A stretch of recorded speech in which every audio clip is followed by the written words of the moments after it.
하고 우리 건강하세요라고 함께 인사합시다. 건강하세요. 네, 아프지 마세요. 네, 아프지 마시고 건강하시고. 네, 우리 또 고3 친구들은 이제 수능이죠. 이제 또 4일 정도만 있으면 우리 수능이에요. 항상 수능 기간쯤이 되면은 날씨가 좀 많이 추워지는 것 같아요. 또 독감도 유행하고 하니까 우리 친구들 끝까지 또 컨디션 관리 잘해서 이제 수능장에 잘 들어갔다 나올 수 있도록 네, 건강 관리 잘하시고요. 어, 네, 네라고 대답한 우리 친구는 꼭 건강할 겁니다. 네, 네. 우리는 하나님의 아들이신 예수님을 부를 때 보통 뭐라고 이야기합니까? 우리가 기도할 때라든지 우리가 교회에서 예수님이라고 하면은 항상 뒤에 고유명사처럼 따라오는 게 있죠. 무엇이 따라옵니까? 예수? 그렇죠. 예수 그리스도라는 말을 합니다. 여러분, 그런데 그 의미에 대해서 한번 생각해 보신 적 있으세요? 예수라는 말은 이제 이름을 뜻하는 것을 우리가 알고 있지만 그 뒤에 오는 그리스도라는 그 말, 여러분 무슨 뜻인지 아세요? 혹은 어떤 의미일까 한번 생각해 보거나 찾아보신 분 있으신가요? 모르지만 그냥 쓴 거예요. 그게 더 대단한 겁니다. 원래 이제 알고 믿는 것보다 모르고 믿는 게 더 대단한 고백인 줄 압니다. 어, 그리스도라는 말은요, 기름 부음을 받은 자라는 말이에요. 이게 옛날 말인데요, 옛날 고대 시대의 말인데요, 기름 부음을 받은 자라는 말입니다. 뭐라고요? 기름 부음. 네. 예수님이 기름 부음을 받으셨다, 이런 말입니다. 고대 이스라엘에서는 이제 제사장이나 선지자 그리고 왕. 제사장은 어떤 사람이 있었죠? 우리가 너무나도 잘 알고 있는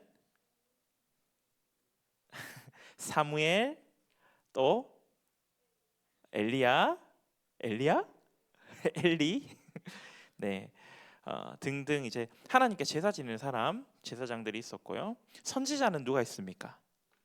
아까 얘기한 엘리야, 또 뭐 많아요. 모세도 있고 사무엘, 아니죠, 그 이사야 등등. 여기 우리 구약 성경 뒤편에 보면은 이름 쭉 있죠. 뭐 호올 뭐 이런 거 있죠. 네, 그런 거 다 그 선지자들의 이름입니다. 그리고 왕은 누가 있습니까? 왕은 알죠, 여러분?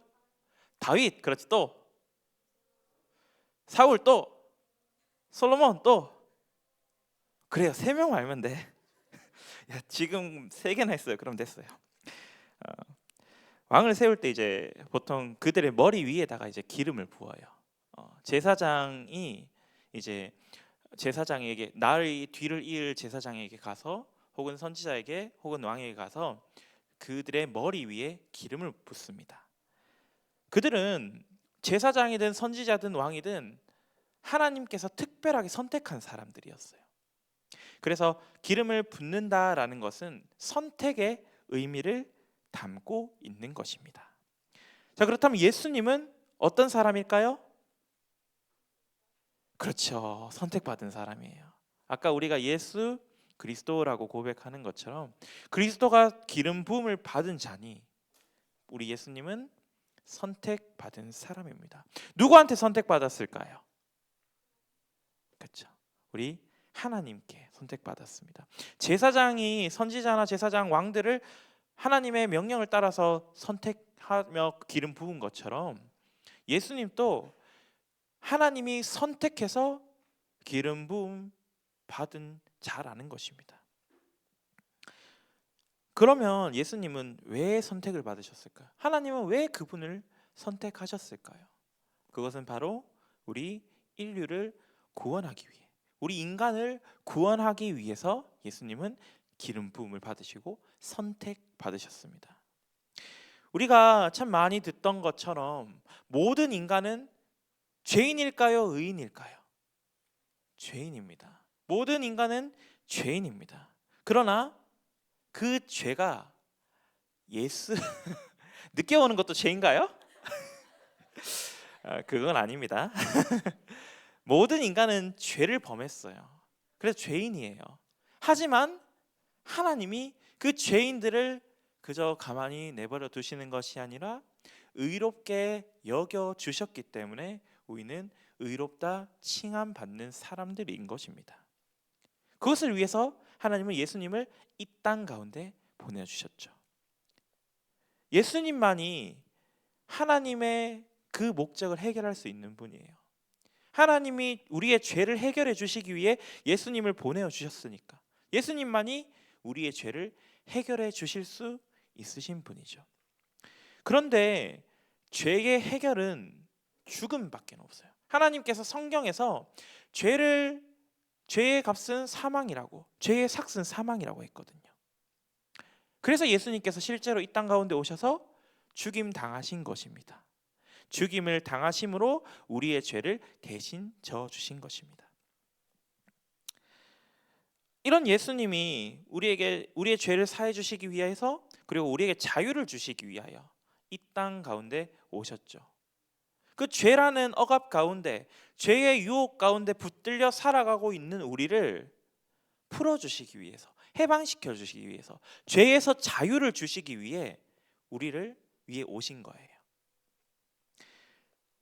그래야 우리의 그 죄의 값, 죄로 인한 우리의 값, 사망에서 해방되고 해결받을 수 있는 거니까요. 그런데 이 예수님이 오신 것에는 몇 가지 조건이 있었거든요. 우리가 잠시 살펴볼 건데요. 딱 두 가지가 있었습니다. 첫 번째는요, 완전하신 신이어야 했어요. 완전하신 신이어야 했고요. 두 번째는 완전하신 인간이셔야만 했습니다. 그래야지만 우리의 죄를 사해 주시고 그리고 우리의 자유를 허락해 주실 수 있는 것이에요. 실제로 예수님은 완전하신 신이자 완전하신 인간으로 이 땅 가운데 오셨죠. 그리고 우리의 주, 우리의 구원자, 우리를 해방시켜 주신 예수 그리스도가 되셨습니다. 하지만 이런 사실을 믿지 않는 사람들이 너무나도 많았어요. 여러분들 이 사실을 믿으세요? 아멘이십니까? 여러분들은 이 사실을 믿고 계시지만 이 세상에는 그 사실을 믿지 않는 사람들이 너무나도 많아요. 그리고 2000년 전에는 더더욱 많았을 거예요. 그들 중에는요, 예수님은 그냥 인간이야 라고 하면서 신이 아니다 라고 말하는 사람들도 있었고요. 예수님은 신이셔, 그분이 인간으로 사람으로 올 수가 없어 라고 하는 사람들도 있었습니다. 하지만 이들의 문제점은요, 어느 한쪽만을 가리켰다라는 것입니다. 우리의 죄를 구원해 주시기 위해서는 완전한 신이면서 완전한 인간이어야만 하는데 한쪽 편만 주장하는 거예요.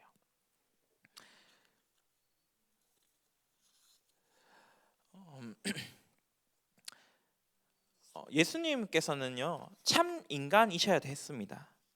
아까 이야기했던 것처럼 죄의 삭은 무엇으로만 해결이 된다고요? 죽어야지만, 사망을 통해서만 그 죄가 없어지는 거예요. 그 죄에서 자유롭게 될 수 있는 거예요.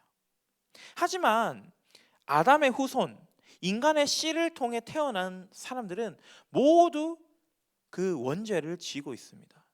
그래서 우리가 아무리 착한 일을 하고 선한 일을 행하면서 살아도 우리는 죄인이에요 라고 할 수밖에 없는 것은 우리의 인류의 조상이었던 첫 번째 인간이었던 아담이 죄를 지었기 때문에 그 죄가 우리에게도 전해진 것입니다. 그래서 사람이 죽으면요, 나의 죄의 값을 치르는 것입니다. 나의 죄의 값을 치르는 거예요. 전사님이 저번에도 이야기했듯이 전사님이 아무리 우리 고등부 친구들을 사랑하고 좋아하고 아낀다 해도 내가 여러분들을 위해서 죽는 것은 불가능한 거예요. 여러분들을 위해서 내가 죽겠다 하더라도 하나님은 그렇게 받아주시지 않는 거예요. 왜? 내가 죄인이니까. 전사님이 죄인이니까요. 다른 사람의 죄를 대신 치러주기 위해서는, 다른 사람의 죄를 위해 대신 죽어주기 위해서는 내가 죄가 없어야 돼요. 죄 없는 내가 죽어야지만 그 죄의 값을 대신 치러줄 수 있는 것입니다. 그래서 죄 없이 태어나신, 성령으로 잉태함으로 이 땅 가운데 오신 예수님만이 우리의 죄를 사해 주실 수 있는 것입니다. 예수님이 그 인간으로서의 형벌을 당하심으로 우리의 죄를 사해 주시는 것이죠. 또 우리의 죄를 사해 주시는 예수님은요, 참 신이어야 합니다. 인간으로 그렇게 죄를 다 당했습니다. 인간으로 다 죄를 대신 져주셨습니다. 그런데 인간이라면 그 하나님이 주시는 형벌을 온전하게 감내할 수가 없어요. 감당할 수가 없어요. 그래서 하나님과 우리의 사이를, 인간의 그 사이를 함께 이어줄 수 있는 분이 필요한 것입니다. 인간은 죄를 대신 져주긴 하지만 하나님의 진노 가운데 거하는 자이기 때문에 그 하나님의 진노에서 벗어날 수 없는 거예요. 이런 두 가지 조건이 있어야 되는 것입니다. 참 신이고 참 인간. 하지만 무엇보다 가장 중요한 것은 이 두 가지를 한 인격 가운데, 쉽게 말하면 한 몸 가운데, 하나의 사람, 하나의 인간, 이 김영헌이라는 이 존재 가운데, 제가 그렇다고 예수님 아니고 예수라는 그 존재 가운데 신과 인간의 모습이 동시에 있어야 된다는 거예요. 왜요? 만일 예수님이 인간으로만 계신다면 어떨까요? 아까 이야기한 것처럼 인간으로서 할 수 있는 역할만 할 수 있는 겁니다. 인간으로만 할 수 있는 역할이 무엇이었습니까? 다른 사람의 죄를 위해 대신 죽어줄 수 있는 것, 다른 사람의 죄를 대신 받아줄 수 있는 것, 그것만 하실 수 있는 거예요. 만일 신이라면, 만일 신만의 모습만 가지고 있다면 그 인간이 져야 하는 죄의 값을 대신 져주시지 못하시겠죠. 하나님의 진노를 견딜 힘은 있지만 실제적인 그 인간의 죄를 대신 져서 사망의 형벌을 받는 것을 하실 수 없다라는 것입니다. 그래서 예수님께서는 인간 혹은 신의 모습으로 존재하시는 것이 아니라 인간이자 신으로, 100% 인간이자 100% 참신으로, 그리고 그 인간과 신의 모습이 한 인격 가운데 계셨다라는 것입니다. 우리 말씀 한번 읽어보겠습니다. 다시 한번 읽겠습니다. 오늘 말씀이 빌립보서 2장 6절과 7절 말씀을 우리 한 목소리로 한 번 더 읽어보겠습니다. 우리 함께 읽습니다. 시작.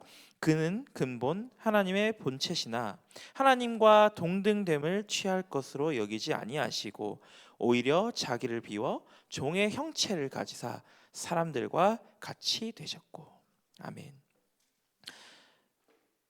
예수님께서는 우리가 앞서 이야기했던 이 역할, 우리의 죄를 사해 주시는 이 역할, 이것을 감당하기 위해서 낮고 낮은 인간의 모습으로 오신 것입니다.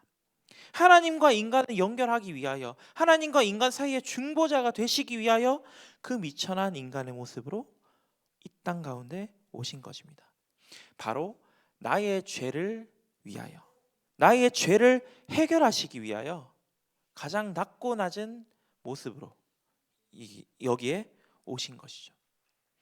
여러분, 오늘은 이제 말씀이 마치면 성찬식을 우리가 거행하게 될 것입니다. 여러분, 우리는 성찬을 어떻게 알고 있으십니까? 성찬 때 우리는 뭐 해요? 목사님이 앞에서 말씀 읽어주시고 축복해 주시고 카스테라 한 조각 먹고 기도하고 포도주 한 잔 마시고. 여러분, 이 성찬을 그저 나 오늘 아침 못 먹었는데 카스테라 한 조각으로 배가 안 찰 것 같은데 2개 먹으면 안 돼요? 라고 하는 그런 날이 아닙니다.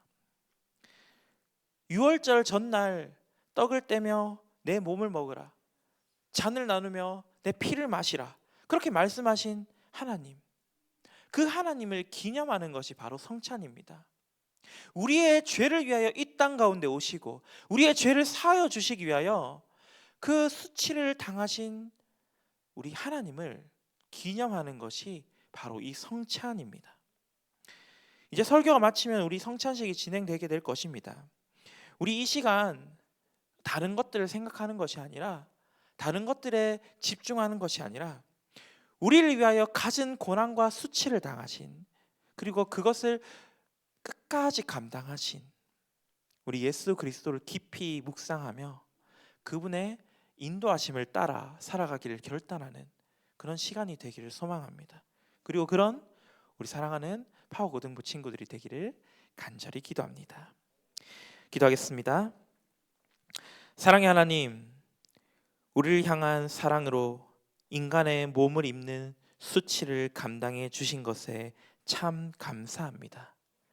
매일매일 그 사랑을 기억하고 기념하며 우리가 살아가야 하지만, 우리에게 주어진 삶을 살다가 우리를 향한 그 사랑을 잊어버리고 살아갈 때가 너무나도 많습니다. 하나님, 우리에게 하나님을 매일 기억하며 기념하는 그 마음을 허락하여 주시옵소서. 그리고 오늘 참여하는 이 성찬이 우리의 매일의 삶 가운데 드려지는 예식 되게 하여 주시옵소서. 감사합니다. 이 모든 말씀 살아계신 우리 주 예수 그리스도 이름으로 기도합나이다. 아멘.